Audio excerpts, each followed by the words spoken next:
বাস কৰোঁ ইয়াৰ আধ্যাত্মিক ৰহস্যনো কি? ইয়াৰ সুন্দৰ সংলাপ লৈ আপোনালোকৰ সন্মুখত আহি আছে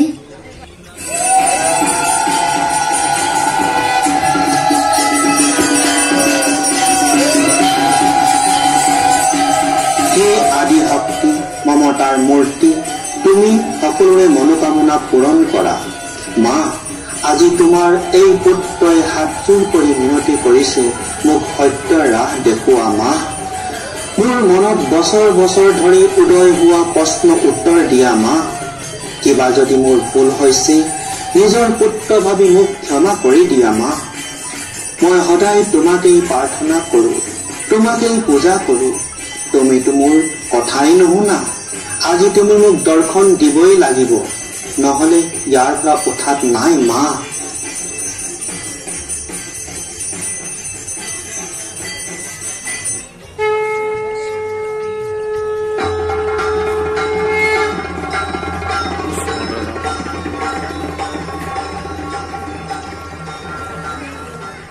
উঠা পুত্ৰ, চকু খোলা।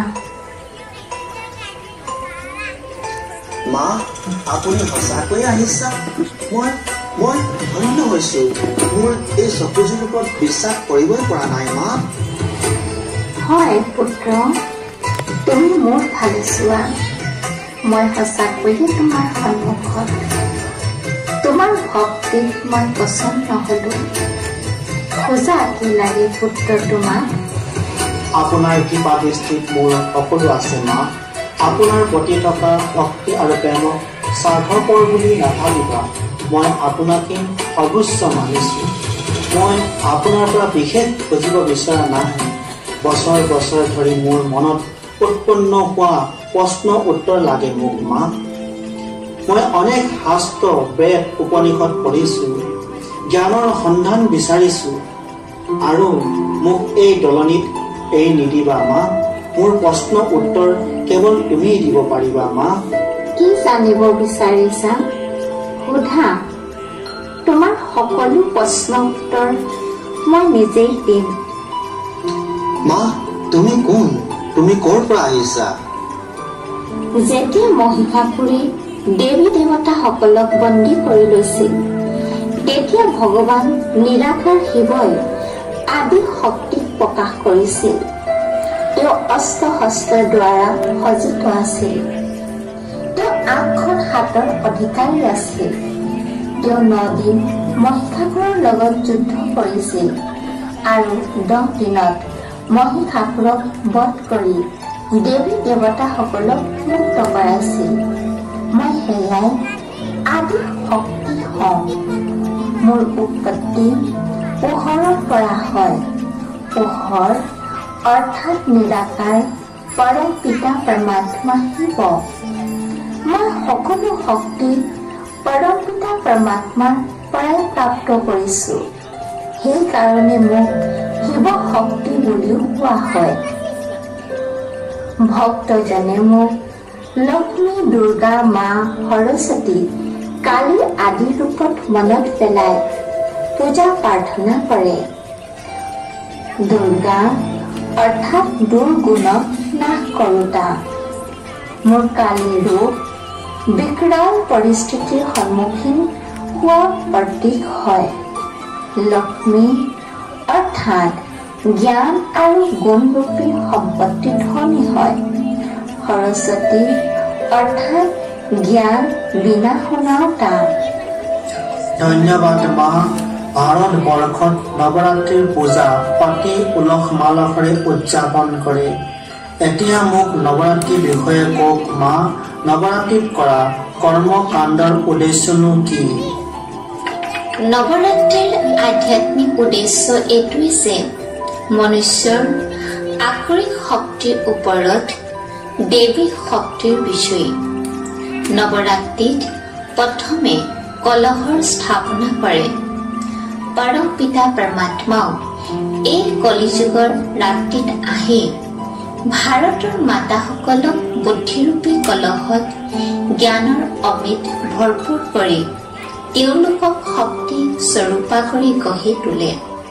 সেইকাৰণে শাস্ত্ৰত জ্ঞানৰ অমৃতৰ কলহটো লক্ষ্মীক মূৰত দেখায়। ইয়াৰ পাছত ভক্তজনে বন্তি জ্বলায়, লগতে জাগৰণি কৰে। বন্তি জ্বলোৱা মানেই হৈছে আত্মিক জ্যোতি জগোৱা। যেতিয়া মনুষ্য দেহে অভিমানৰ পৰা ন্যাৰা হৈ আত্মিক স্বৰূপত থাকিবলৈ অভ্যাস কৰে, অৰ্থাৎ আত্মিক জাগৃতি আহে, মানে হৈছে জাগৰণ কৰা। মনুষ্যই ব্ৰত, নিয়ম, উপবাসো কৰে। বাস্তৱত ব্ৰত অৰ্থাৎ বিকাৰৰ ব্ৰত। উপবাস মানে হৈছে ওপৰত নিবাস কৰা পৰম পিতা পৰমাত্মাক স্মৰণ কৰা। কিন্তু মা, মনুষ্য এই কথাবিলাকৰ পৰাতো অনভিজ্ঞ। এই কৰ্মকাণ্ডৰ পৰানো কি লাভ হ'ব? চোৱা পুত্ৰ, এই উৎসৱ পালন কৰাৰ কিছুমান বৈজ্ঞানিক ৰহস্যও আছে। নৱৰাত্ৰিত মনুষ্যই নিজৰ মানসিক আৰু আধ্যাত্মিক শক্তি সঞ্চয় কৰে। ভিন্ন ভিন্ন বিধি দ্বাৰা এই দেৱী শক্তিয়ে পৃথিৱীক সন্তুলিত কৰাত সহায় কৰে। নৱৰাত্ৰি উৎসৱ বাস্তৱত সন্ধিৰ কালত পালন কৰা হয়, যি সময়ত প্ৰাকৃতিক পৰিৱৰ্তন হয়, যাৰ ফলত মনুষ্যৰ শৰীৰ আৰু মনৰ ওপৰত গভীৰভাৱে প্ৰভাৱ পৰে। ঋতু পৰিৱৰ্তনৰ কাৰণে মনুষ্যৰ শৰীৰত উৰ্জা স্তৰ পৰিৱৰ্তন হ'বলৈ ধৰে। সেয়েহে মনুষ্য উমং উৎসাহত থাকি এই উৎসৱ পালন কৰে।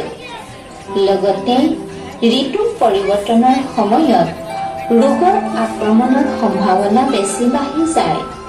সেইকাৰণে সম্পূৰ্ণ স্বাস্থ্য থাকিবলৈ উপবাস বা ব্ৰতৰ দ্বাৰা শৰীৰত শুদ্ধিকৰণ কৰে। এই ৰহস্য বুজাই মোক ভাও বিভুল কৰি দিলা মা। এতিয়া মোৰ অন্তিম প্ৰশ্নৰ উত্তৰটো দিয়া মা। আপুনি বাৰু সঁচাকৈ মই আপোনাক বধ কৰিছিলনে? কিয়নো এয়া মোৰ জ্ঞানৰ বাহিৰত। জীৱ হত্যা কৰা মহাপাপ, আৰু পাপীক হত্যা কৰিলেও পুনৰ জন্ম লৈ আৰু বেছি শক্তিশালী অসুৰে জন্ম পায়। তুমিতো মমতাৰ মূৰ্তি হোৱা মা। পুত্ৰ, মহিষাসুৰ বাস্তৱত কোনো অসুৰ নহয়, ই বিকাৰৰ প্ৰতীক হয়। আজি মনুষ্য পূৰ্ব যুগত দৈৱী তুল্য আছিল, যি মহিষাসুৰে অৰ্থাৎ বিকাৰে বশীভূত কৰি সকলো মনুষ্যক দানৱ কৰি পেলালে, যাৰ ফলত সকলো মনুষ্যই আজি দুখ অশান্তি ভুগিব লগা হৈছে। এই বিকাৰৰ কাৰণে মনুষ্যই আসুৰীৰ শক্তি অধীন কৰি গৈ আছে।